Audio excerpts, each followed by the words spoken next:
Muy bien. Llegamos a la cuarta revolución observacional de los últimos 100 años. El descubrimiento del fondo cósmico de radiación.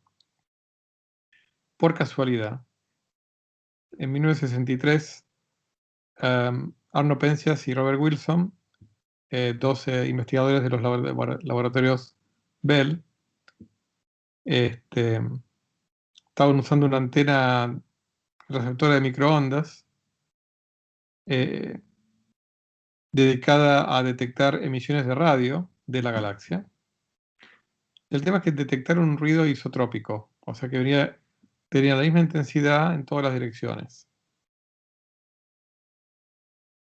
Inicialmente pensaron que había algún tipo de suciedad en la antena, incluso algún excremento de paloma, ¿no? Pero se dieron cuenta que no, que la antena estaba limpita. Bueno, a pocos kilómetros de los laboratorios Bell estaba Princeton, la Universidad de Princeton en particular, con uno de sus principales físicos trabajando ahí en ese momento, Robert Dicke, a quienes consultaron, y Dicke inmediatamente les dijo: ustedes lo que acaban de detectar es los restos del Big Bang, el fondo cósmico de radiación. Porque ya para esa época, bueno, Gamow, ¿no? Alfred Gamow, ya habían desarrollado la teoría del universo caliente, tenían una estimación de cuál sería la temperatura de, de esa radiación reliquia de la época del Big Bang. Tenía una estimación de alrededor de 5 grados Kelvin, o sea, menos 268 grados centígrados aproximadamente, había un margen de error. Bueno, la temperatura que detectaron era de 2,7 grados Kelvin. Que dicho sea de paso, Hoyle siempre se arrogaba el hecho de que él había predicho que la radiación esa termalizada de las estrellas y de las supernovas tenía que ser del orden de 3 grados Kelvin, cuando Gamow decía que era 5.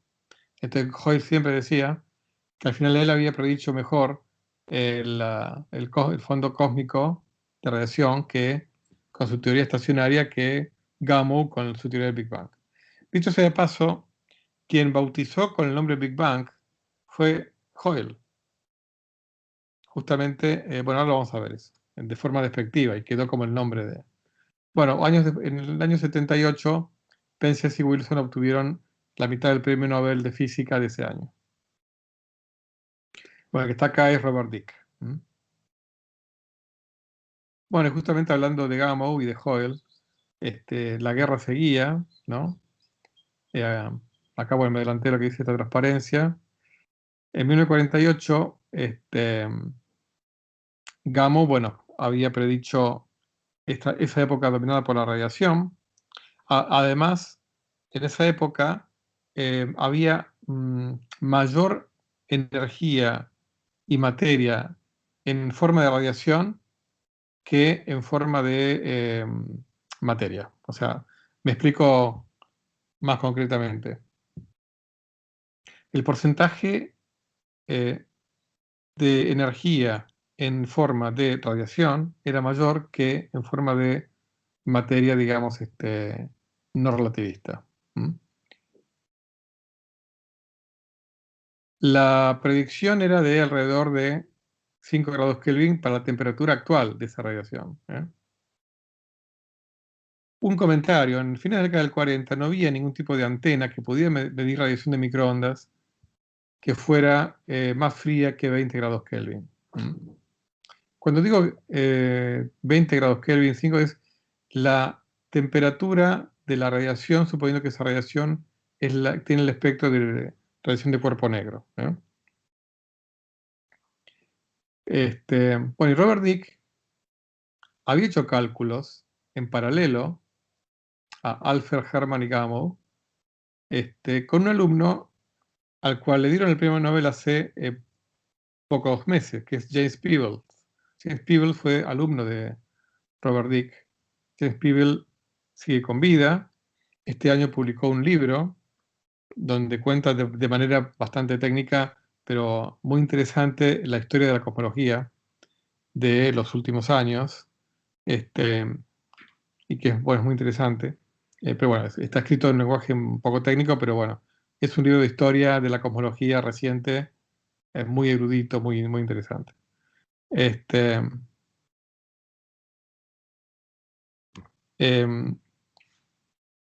bueno, acá hay una serie de, fíjense estos chistes, ¿no? Acá dice, hay una caricatura de Hoyle, dice, la creación instantánea del universo, o sea, la teoría del Big Bang, es como una chica en una fiesta saltando afuera de una torta de cumpleaños. Es ridícula. La llamo el Big Bang. Ahora, por otro lado, mi propia teoría del universo, mi propia teoría del estado estacionario, ¿no? Y dice Gamow, me place decir que no es necesario, ya no es necesario verter, acá es un juego de palabras, aceite en las aguas turbulencias de la cosmogonía, ¿no? Esto lo escribe Gamow por el descubrimiento del fondo cósmico de radiación y como mofándose de Hoyle y su, digamos, crítica de la teoría del Big Bang. Eh, Haciendo un juego de palabras entre Hoyle, el apellido de Hoyle, y oil, ¿no? Como aceite en inglés. Muy bien. Este es el espectro del universo. O sea, ¿qué es esto? Es el espectro del fondo cósmico de radiación. Fíjense, esto es, digamos, el espectro concretamente en qué consiste, ¿no? Esta es la intensidad del fondo cósmico de radiación en función de la frecuencia. La intensidad, por la definición técnica, es potencia por unidad de área. O sea, energía por unidad de tiempo por unidad de área. Pero cuando digo espectro, entonces ya pasa a ser energía por unidad de tiempo por unidad de área por unidad de frecuencia. Y por unidad de ángulo sólido, o sea, por unidad de ángulo, digamos, en la dirección en la cual yo estoy midiendo. Ángulos sólidos se suele medir en radianes, que es el análogo bidimensional o biangular de lo que es el radián para lo que es ángulo, un solo ángulo, o un ángulo unidimensional. Y en estos casos, para una radiación tan débil como la radiación de microondas cósmica, la unidad que se utiliza es megajanskis por radián, donde un Jansky es una unidad muy chiquitita, es 10 a la menos 26 watts por metro cuadrado por hertz, con lo cual un megajansky es 10 a la menos 20 watts por metro cuadrado por hertz. Es una unidad de medida muy chiquitita, pero creo que bueno, es la que es la intensidad que tiene el fondo cósmico de radiación. O sea, realmente es muy bajita la intensidad. Pues menos mal, ¿no? O sea, como bueno, yo a veces digo en las charlas de divulgación, vivimos sumergidos en un enorme horno de microondas, pero afortunadamente es muy suave, es muy frío, ¿eh? Es muy débil. O sea, 10 a la menos 20 watts por metro cuadrado. Entonces, en estos megajanskis, la intensidad el pico llega a casi 400. Ahora, es notable cómo, estos son los datos experimentales, ¿no? Estas barritas de acá. Las barritas de error fueron incrementadas con un factor de 400. Con lo cual, las verdaderas barras de error tienen un ancho inferior al grosor de este gráfico, de esta línea negra. Que esta línea negra es el espectro de intensidad teórico de la radiación de cuerpo negro, la fórmula teórica de la radiación de cuerpo negro,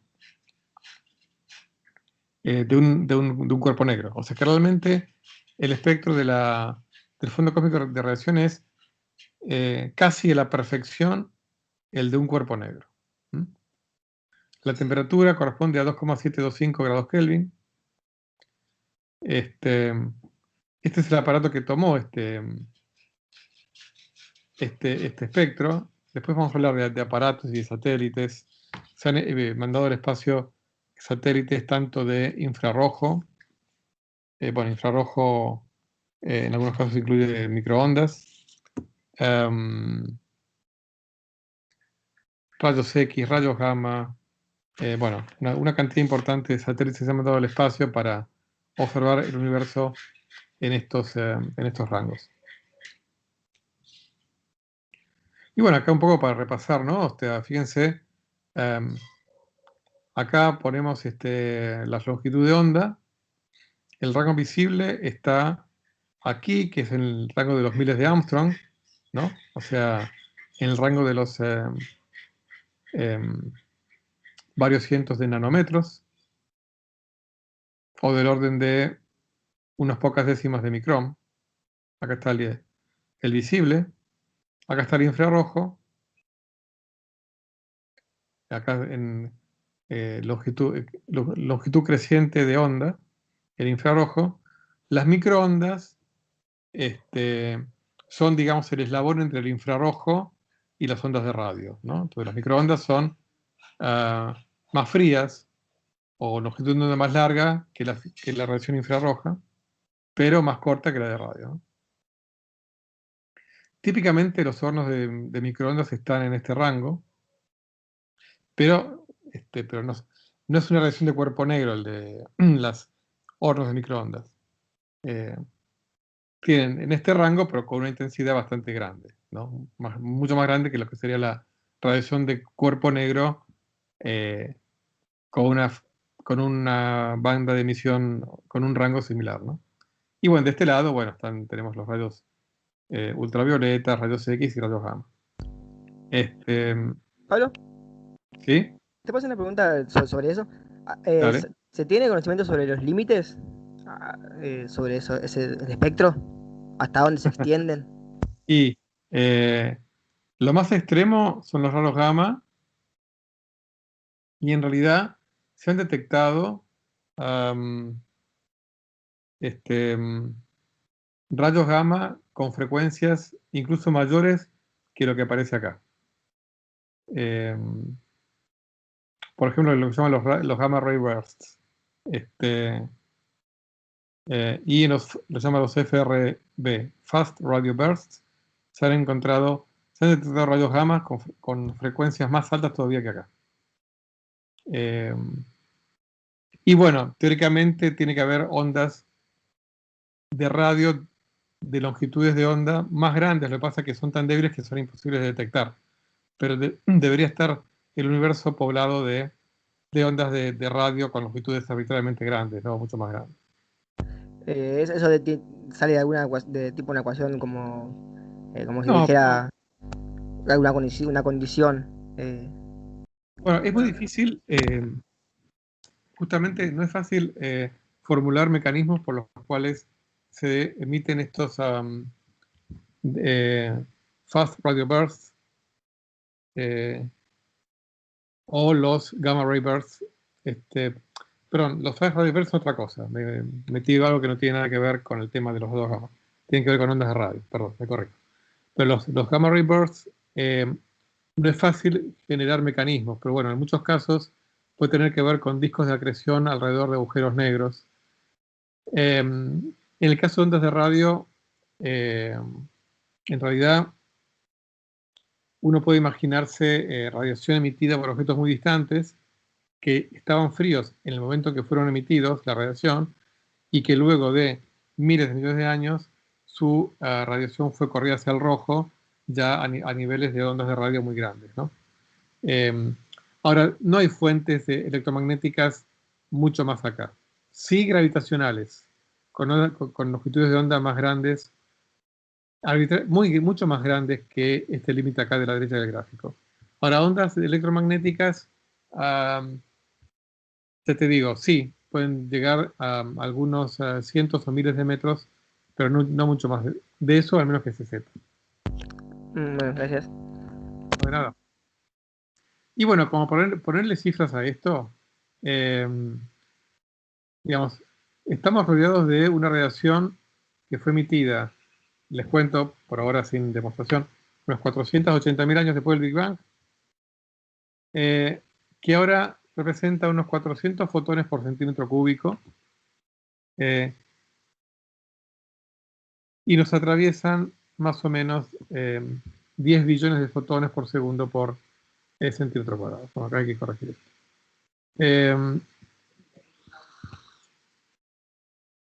Así que bueno, teóricamente los televisores viejos con antena deberían captar alguno que otro de estos fotones. O sea, cuando ustedes por ahí no, pero cuando yo era chiquito y lo que había era televisor por aire, los canales que no emitían, uno lo que veía eran rayitas. Bueno, se supone que parte de esas rayitas, de esos fotones que inciden sobre la antena, son del fondo cósmico de radiación. Ahora, la luz del fondo cósmico de radiación, cuando fue emitida,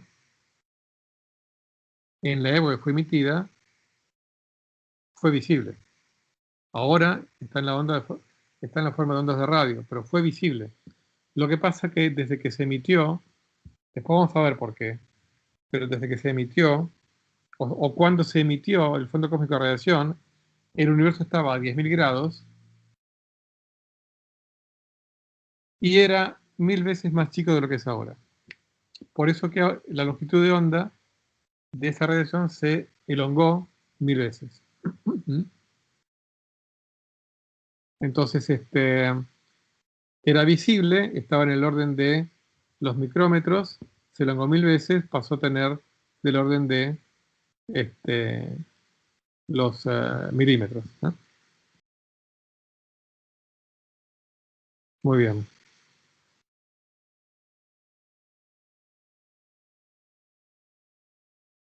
Bueno, yo les voy a mostrar este gráfico,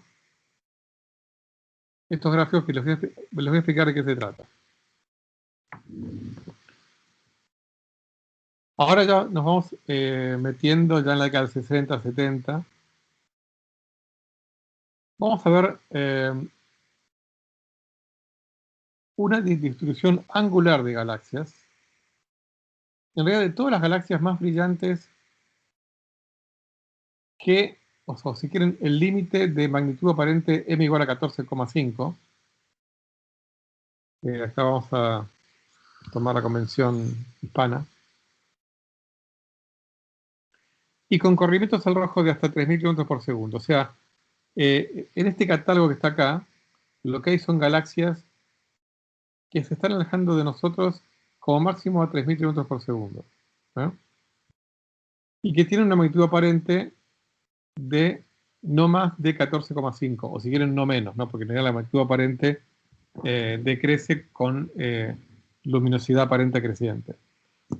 Estas galaxias fueron catalogadas por el mismo Zwicky de la década del 30, fueron catalogadas en la década del 60. Este, ahora, digamos, la estimación más precisa de los corrimientos al rojo de estas galaxias eh, se hicieron por voy a poner acá muestra, en realidad es más correcto decir muestra sistemática. La primera gran muestra sistemática a gran escala, utilizando el observatorio del Monte Hopkins en Arizona. Esto se puede encontrar en esta publicación del año 82 de la Astrophysical Journal. Es una de las publicaciones más importantes y de mayor impacto dentro de la comunidad astrofísica y cosmológica. Cuando vean CFA, son siglas para el Center for Astrophysics. Después vamos a volver a hablar de esto. Bueno, estos mapas están centrados en el polo norte galáctico. Acá está el polo norte galáctico.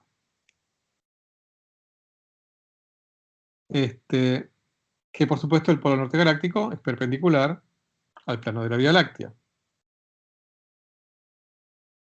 Estos círculos que están acá, ¿no? Estos círculos denotan latitudes galácticas de 70, 50 y 30 grados respectivamente. Como la latitud es igual a 90 menos el ángulo polar, el que ustedes siempre usaron en trigonometría, entonces esta es 90 menos este.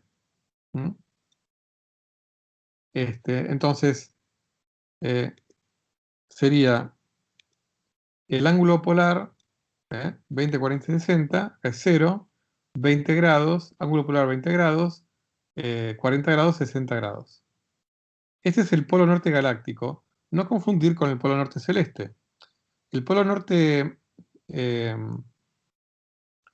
galáctico es el que está arriba, entre comillas arriba, de la galaxia. Imagínense a la galaxia Vía Láctea, como en tantos dibujos que uno ha visto, que es similar a la de Andrómeda. Bueno, el polo norte galáctico está arriba, entre comillas. El arriba, digamos, convencional que uno toma como polo norte. Ahora, por ahí muchos de ustedes, cuando se ha imaginado el sistema solar dentro de nuestra galaxia, se lo ha imaginado como que el plano del sistema solar coincide con el plano de la galaxia. Y no solamente no, sino que nada que ver, digamos. ¿En qué sentido nada que ver? El polo norte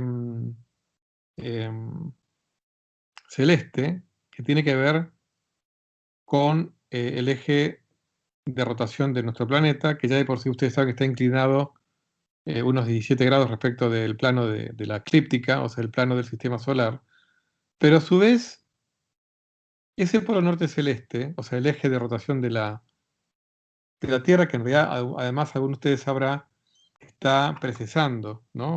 La famosa precesión de los equinoccios.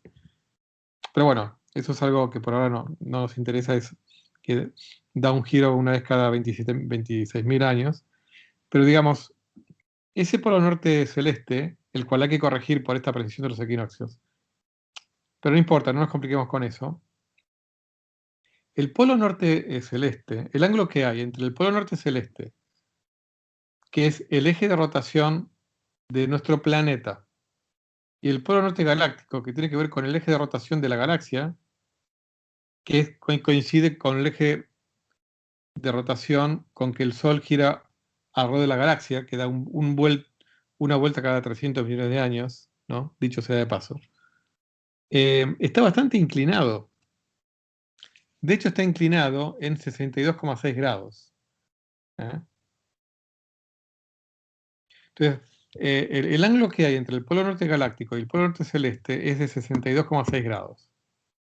O sea que el sistema solar está inclinado bastante respecto de el plano de la galaxia. El plano del sistema solar está bastante inclinado respecto del plano de la galaxia. Entonces, bueno, el límite de la muestra, bueno, la letra B denota, digamos, la latitud galáctica.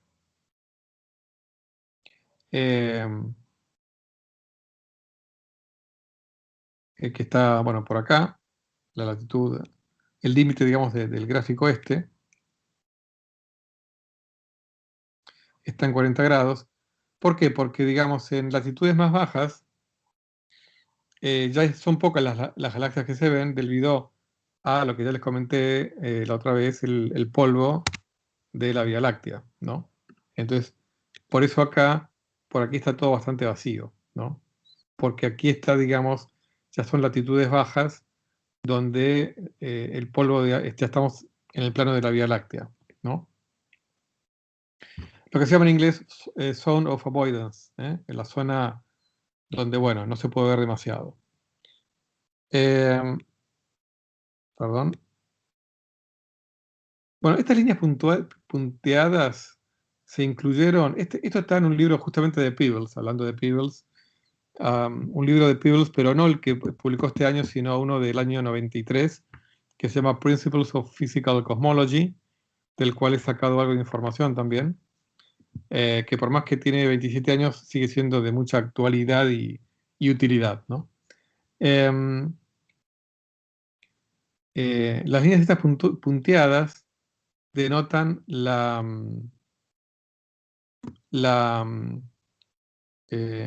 coordenadas celestes, o sea, ascensión recta y declinación.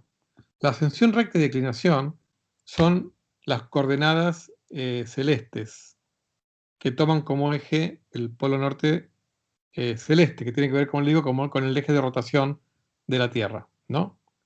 Entonces, la ascensión recta tiene que ver con lo que uno llamaría longitud en las coordenadas polares de la Tierra. Vieron que, bueno, el planeta Tierra, las coordenadas polares son longitud y latitud, ¿no? Lo que uno llama longitud en coordenadas terrestres, el análogo sería la ascensión recta en coordenadas polares. ¿Eh? O sea, sería el ángulo que recorre, digamos, el ángulo que recorre 360 grados. Mientras que la declinación tiene que ver con el análogo a la latitud. ¿Eh? Eso es la declinación. Bueno, estas líneas punteadas son la declinación y ascensión recta en este gráfico, en donde estos círculos denotan la latitud galáctica. O sea, yo sé que todo esto es por ahí difícil de imaginarse, pero bueno, ustedes después tienen el video para si quieren volver a verlo, y después les voy a mandar, cuando terminemos con esta primera parte, les voy a mandar mis apuntes, estas transparencias yo se las voy a mandar después.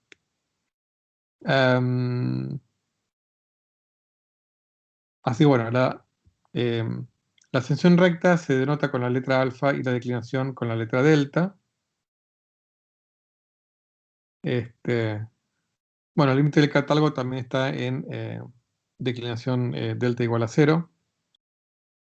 Acá un poco cuento lo que ya les conté antes, lo de la diferencia, la distancia angular entre el polo norte galáctico y el celeste. Así bueno, acá están, ¿no?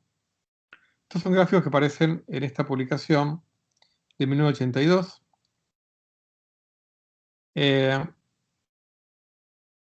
Como les dije, acá estas son galaxias.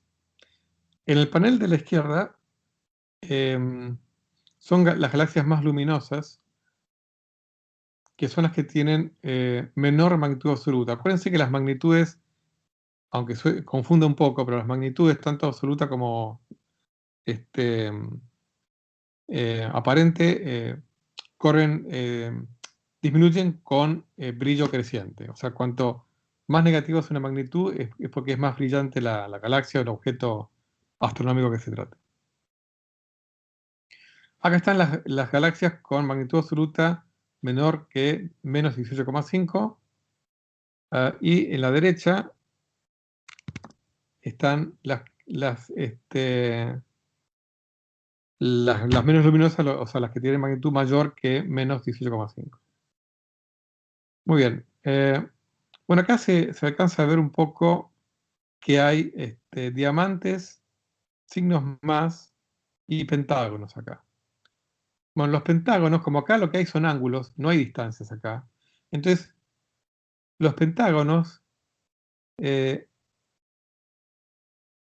son galaxias que están más cerca que 1000 kilómetros por segundo. O sea, uno puede, digamos, como hay una relación entre velocidad de alejamiento y distancia, entonces a veces usa unidad de velocidad para denotar distancia, ¿no?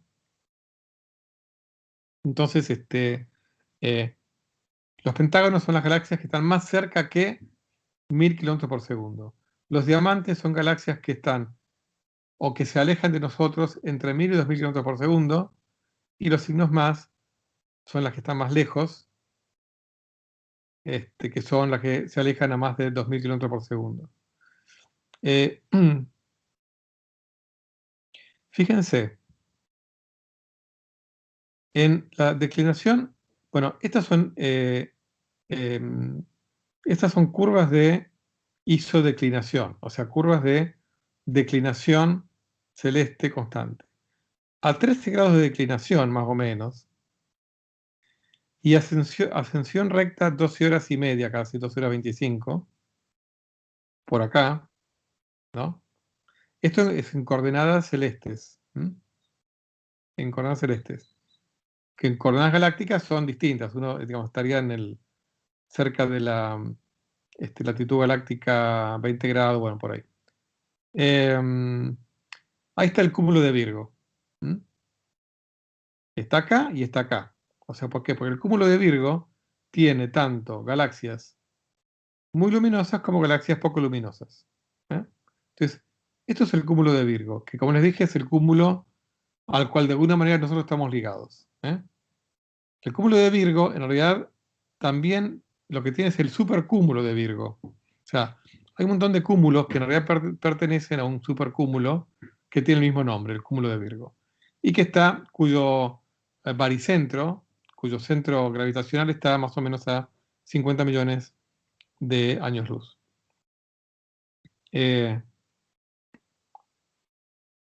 Entonces, entre otras cosas, esto es una muestra de que las galaxias menos luminosas y que son más chicas, por eso se llaman enanas, se aglomeran más o menos al igual que las más brillantes. O sea, no es que hay cúmulos de galaxias enanas y cúmulos de galaxias grandes, sino que un dado cúmulo tiene los dos tipos de galaxias. Bueno, de galaxias enanas hay en nuestro grupo local. Por ejemplo, como yo les comenté, las nubes de Magallanes y otras galaxias enanas son satélites de las galaxias, la nuestra y de la de Andrómeda. Así que, por ejemplo, esto, o sea, ya este mapa que tiene ya 40 años, da una idea muy interesante de la distribución de galaxias en nuestra vecindad de distancias. Claro, como está, digamos, son galaxias que están a menos de 3.000 kilómetros por segundo, que es mucho, pero no deja de ser a nivel cosmológico, todavía es una vecindad. O sea, todavía no se ve en todo su esplendor la homogeneidad cósmica, porque acá son escalas, digamos, de eh, no más de, digamos, 200 millones de años luz. O sea, ya se ve una cierta homogeneidad, perdón, se ve una cierta isotropía, pero todavía no es del todo claro. Pero bueno, esto un poco es una excusa también para que vayan tomando noción de las formas con que uno tiene que orientarse en el universo, o sea, que es bastante complicado, ¿no? Muy bien, pasemos a la quinta revolución observacional, que fue hace relativamente poco, fue hace nada más que 32 años. Muchos de ustedes no habían nacido, aunque alguno que otro de ustedes sí ya había nacido. Bueno, yo estaba terminando mi doctorado. La quinta revolución es la del descubrimiento de que lo que yo puse acá, las arrugas del universo, o sea, en realidad las arrugas del fondo cósmico de radiación. Yo les dije que el fondo cósmico de radiación tiene una temperatura de 2,725 grados Kelvin. Bueno, es verdad, pero, y es la misma en todas las direcciones que uno observe, con esta precisión. Ahora, si uno mide la temperatura con una precisión de pocas 100 milésimas de grado, o sea, acá ya nos vamos al cuarto y quinto número decimal,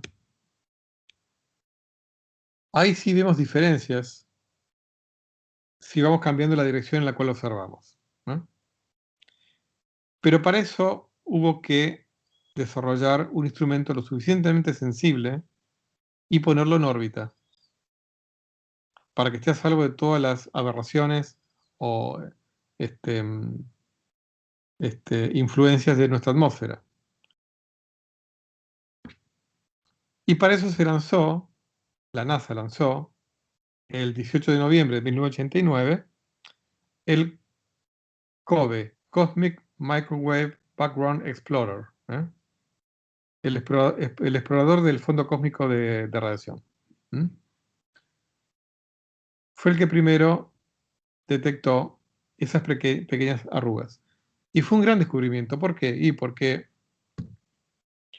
conforme la teoría del Big Bang iba evolucionando, todos los cosmólogos sabían que ese fondo cósmico de radiación no podía haber sido perfectamente isótropo. Tuvo que haber tenido unas pequeñas anisotropías, como para que después se fueran formando las estructuras que luego aparecieron: galaxias, cúmulos de galaxias, estrellas, etc. Y ya la gente sabía que en la época en que la radiación fue emitida, que yo les dije de paso que fue 380.000 años después del Big Bang. Y en realidad, ¿por qué fue en esa época? Porque fue cuando la temperatura bajó lo suficiente como para que nacieran los átomos. O sea que para que ese plasma dejara de ser plasma y pasara a ser un gas de átomos. O sea que los electrones se pudieran ligar a los núcleos y que estuvieran lo suficientemente fríos como para que no se fueran a desligar de nuevo. Eso ocurrió cuando el universo tenía menos de 10.000 grados. Y eso ocurrió 380.000 años después del Big Bang. ¿Qué significa? 380.000 años después de la época en que el universo estaba a 1.000 millones de grados. Eso significa 380.000 años después del Big Bang. Ahora, sabemos que hay galaxias ya, había galaxias, no, ya había galaxias 1.000 millones de años después del Big Bang. Entonces, para que se formen esas galaxias y las estrellas de esas galaxias, alguna pequeña arruga tenía que haber en esa época, en la materia, porque si no, la teoría de formación de estructuras gravitacionales no podría explicar cómo se formaron las galaxias, entre comillas, tan pronto. O sea, 1.000 millones de años después que yo hubiera galaxias con estrellas. ¿Por qué esto tiene que ver con la radiación? Porque yo necesito que en esa época hubiera ya arrugas de densidad del orden de una parte en 100.000. Ahora, esas arrugas de densidad significa que la luz que salió de los lugares donde había un 100 milésimo más de densidad tuvo que remontar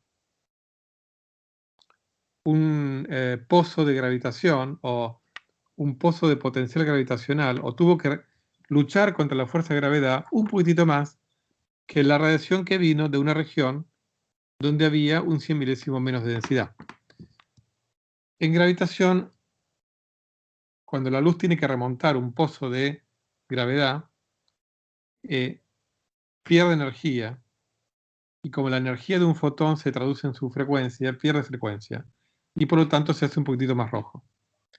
Entonces, todo el mundo esperaba que la radiación cósmica de fondo tuviera fluctuaciones de esa temperatura efectiva, producto de pequeñas variaciones del corrimiento del rojo de la luz que vino de distintas regiones con una pequeña sobredensidad o subdensidad. Esa es la explicación. Todo el mundo esperaba que este satélite la encontrara, y la encontró. Tuvo la suficiente precisión como para detectar esas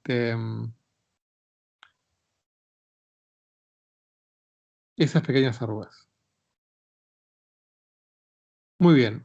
Entonces nosotros sabemos, esto sería el mapamundi cósmico, donde acá yo lo que voy a hacer es graficar la temperatura del fondo cósmico de radiación en función de las coordenadas angulares, que pueden ser, por ejemplo, la latitud y longitud galáctica, por ejemplo, o la ascensión recta y declinación celeste, ¿no? Cualquiera de los dos sistemas de coordenadas valen para describir la bóveda celeste. Y piensen en la bóveda celeste como el análogo arriba nuestro de lo que sería latitud y longitud abajo nuestro, que sería la superficie de la Tierra. Arriba nuestro, la bóveda celeste, la describo con dos ángulos.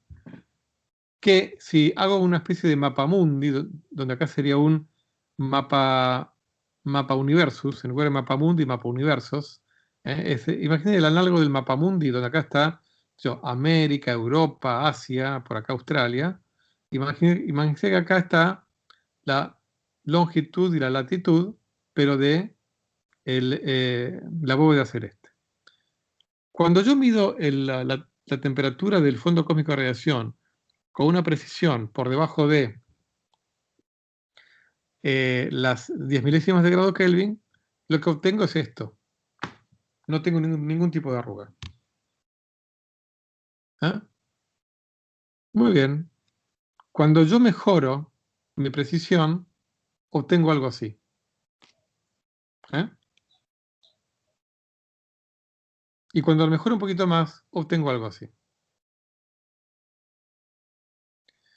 Esto es un mapa del fondo cósmico de radiación, obviamente exagerando los contrastes. O sea, las partes rojas serían más frías, las partes azules más calientes.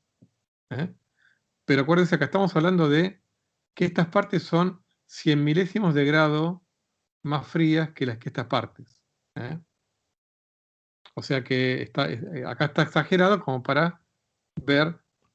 Y es muy notable, porque acá es como que lo que estamos viendo acá son las arrugas gravitacionales que van a dar lugar algunos cientos de millones de años después a las galaxias, cúmulos de galaxias y estrellas que van a aparecer en el universo. Esta foto fue tomada hace 30 años por estos dos señores que ganaron el premio Nobel en el 2006, John Mather y George Smoot. Bueno, vamos a seguir con esto. La clase que viene, me parece que es un buen momento para terminar acá. Así que